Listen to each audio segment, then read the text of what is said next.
sanadkan 2026 ayaa waxa uu u dhalanayaa Soomaalida ku dhaqan gobolka Minnesota xilli ay ku sugan yihiin xaalad aad u adag oo cakiran waxaana jira in dagaal uu ku socdo qaar kamida ganacsatada Soomaalida halkaasi ku dhaqan ee dheekeerada iyo xarumaha kale ee dawladda dhexe ku xirnaa ah waqti baaritaano lagu sameynayo isla markaasina si gaar ah isha loogu hayo arintan waxa ay ku soo beegmaysaa xilli madaxweynaha dalka Mareykanka shalay uu gabi ahaanba joojiyay xarumihii gobolkaasi Minnesota ee caruurta lagu xanaaneynayo gobolkaasi waxa sidoo kale ay ku soo beegmaysaa xilli madaxweyne Donald Trump uu baarayaal ka socdo dawladda dhexe ee federaalka ee dalkan Mareykanka uu halkaas u diray si ay hubanti ugu soo sameeyaan waxa ay yiraahdeen musuqmaasuq baahay oo gobolkaasi ka jira isla markaasina dabagal loogu sameeyo xarumaha Soomaalidu halkaas ay ku haysato waxa kale oo arintan ay ku soo beegmaysaa xilli ay joogaan gobolkaasi ciidamadii ugu badnaa ee ka tirsan ICE iyo laamaha kale ee amniga ee dawladda dhexe ee federaalka hadaba arrimahan dhammaan isdaba imaanaya ee gobolkaasi ku saleysan iyo Soomaaliduba sidee bay saameyn u reebi karaan maxayse yihiin dhacdooyinkoodii ugu dambeeyay maamulka madaxweyne Donald Trump ayaa waxa uu jaray dhaqaalihii ay siin jireen xarumaha lagu xanaaneeyo caruurta ee dheekeerada loo yaqaan ee gobolkaasi waxaana tan ay ku soo beegmaysaa ayada oo Soomaalidu ay waaxda cadaaladda iyo sidoo kale waaxda caafimaadka ee gobolkaasi xarumahaasi lagu xanaaneeyo caruurta dhaqaalaha siin jirtay ay sheegeen wax isdaba marin baahsan inay ka jirto gobolkaasi oo baaritaano si gaar ah loogu sameynayo Soomaalida dhaqaalaha la jaray ee madaxweyne Donald Trump dawladdiisu ay ku bixin jirtay gobolkaasi ayaa waxa ay dhan tahay 200 milyan waxaana wax loogu qaban jiray caruur gaaraysa 20,000 oo ilmo ah qaar kamida ilmahaasi waxa ay qabaan baahiyaha gaarka ah ilmaha autistiga loo yaqaan kuwaasi oo daryeel xanaano waxbaris iyo heesmo joogto ah oo maalin la aba ka heli jira xarumahaasi caruurtan qaarkood waalidiintood waxa ay ahaayeen kuwa shaqo taga oo marka ay shaqada ku maqan yihiin looga hayo xarumahaasi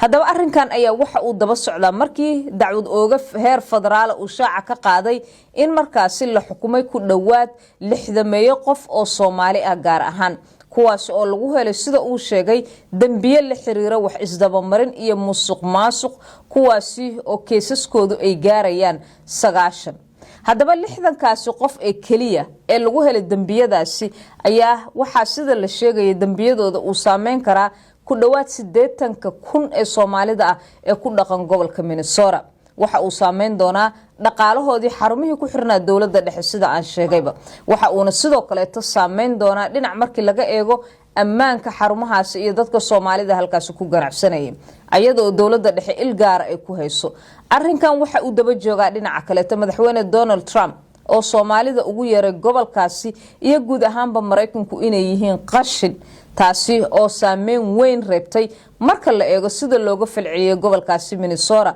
hadii ay noqoto dadka jaaliyadaha kale ee Soomaalida aanan ahayn iyo guud ahaanba Soomaalida arrintan ayaa waxa kale ay imaanaysaa xilli toddobaadkii in dhaafay uu booqday xarumaha dheekeerada sida gaarka ah Soomaalidu ay u leeyihiin nin YouTuber ah magaciisana la yiraahdo Nick Shirley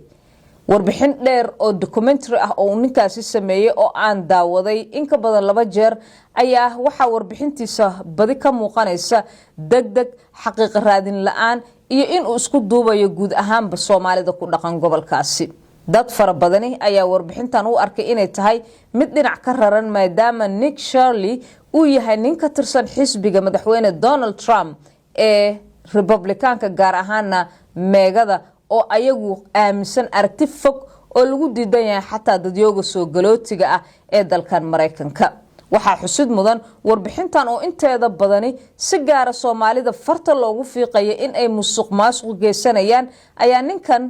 waxa uu garaacayaa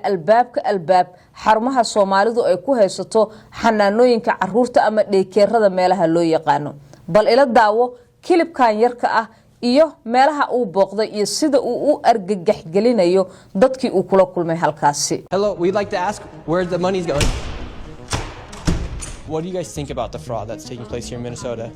I don't think anybody is enabling fraud to happen. Hold Governor Walz accountable for this. What was this money spent on? 1.26 million. What was that money spent? Did you earn any kids? Answer the question. Are there children? There's no children inside this building. ninkan ma uusan kala soocin xarumaha Soomaalida gabi ahaanba waxa uuna sheegayaa ama dadka marka uu tago uu weydiinayaa shaag lacagta halkii ay aaday shaag lacagta la musuqmaasuqa iyo hadallo dhamaantood balid ah ayna ka muuqato naceeb uu si gaara Soomaalida ugu haya iyo ganacsigoodaba arintan guud ahaanba waxa ay taabatay Soomaalida dalka Mareykanka ku dhaqan gaar ahaan gobolkaasi Minnesota waxa arinka ninkan Nick Shirley la yiraahdo uu daba socdaa xilli Donald Trump uu sheegay inuu baarayaal caalami u diray gobolkaasi si ay wax isdaba marinta ka socoto halkaasi ay baasan sida asagu uu leeyahay ay baaritaan ugu soo sameeyaan YouTuber-kan oo 23 sano jir ayaa warbixintan uu diyaariyay waxa ay noqotay mid si weyn baraha bulshada la isula dhexmaray waxa in ka badan 100 milyan oo jeer lagu daawaday barta X-ka ee Twitter-ka hore loogu yaqaanay waxaana isla bartaasi ka soo hadlay madaxweyne ku-xigeenka dalka Mareykanka ninka la yiraahdo DJ Fence asaga oo sheegay amaanayna ninkan wariyaha ah inuu daboolka ka rogay warbixin duugneed u baahneedna in si gaara isha loogu qabto oo ay ahayd farta in lagu fiiqo waxa uu sheegay heerka uu bogaadinaya awgeed in ninkan wariyaha ah uu muteystay sida uu yiri in la siiyo dhammaanba abaalmarinadii la soo bixiyay sanadkii 2024 maadaama xaqiiqo raadintiisa iyo howsha uu qabanaya ay tahay mid si weyn loola dhaco oo xaqiiqo ah sidoo kale ninkan waxa uu sheegayaa in 9 bilyan oo dollarka Mareykanka ah lagu dhunsaday xarumaha Soomaalidu ay haystaan ee xanaanada caruurta ee ku yaala gobolkaasi Minnesota waxa xusid mudan in uu booqday xarunta nin la yiraahdo David ninkaasi oo dabagal ku sameeyay Soomaalida iyo ganacsigooda waxaana uu dhinaca kale ninkaasi sheegay in muddo dheerba uu soo waday dabagalka Soomaalida uu ku sameeyay wax isdabamarintoodana ay tahay mid aad u baahsan isla markaasina ay muuqato musuqmaasuqa ay geysteen waxa si aan kala sooc lahayn labadoodaba ay u aflagaadeynayaan jaaliyada Soomaalida ee ku dhaqan gobolka Minnesota oo ay gabi ahaanba ka soo qaadeen tuugo aanan waxba hambeeneynin markii albaabada qaarkood uu garaacay ninkan waxa uu wareysanayaa dadkaasi asagoo markaasi ku qasbayo in ay sheegaan lacagtii halkii ay aaday musuqmaasuqa lagu qaatay ila daawo mar kale Now, as he has seen the fraud firsthand, his name is David. Let's get into this and be prepared to be shocked. How deep is this fraud here inside of Minnesota?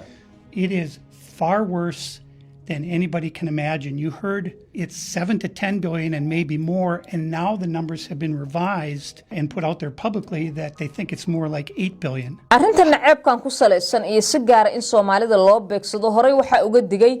mayorka magaalada Minneapolis Jacob Farey waxa sidoo kale ka hadlay arrinkan gudoomiyaha amaba governorka guud ee gobolkaasi Minnesota Tim Walz maxaa uu yiri Tim ila dhageyso. This shouldn't be that difficult. Of trying to conflate. Look, we see it here. If you commit crimes, you go to jail. Doesn't matter what your race is, what your ethnicity, religion. But demonizing the entire group of people by their race and their ethnicity, a very group of people who contribute to the vitality, economic, cultural of this state,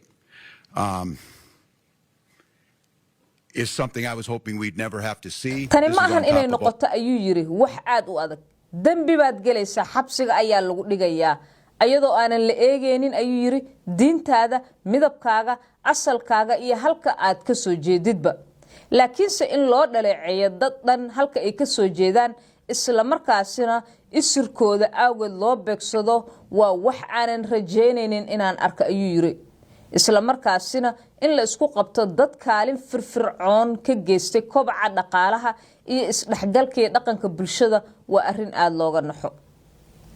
haddaba goobahan la xiray ayaa sida aan soo sheegayba saameyn ku yeelan doonta waaridiin fara badan oo iyagu shaqeynayay dawladda gobolkaasi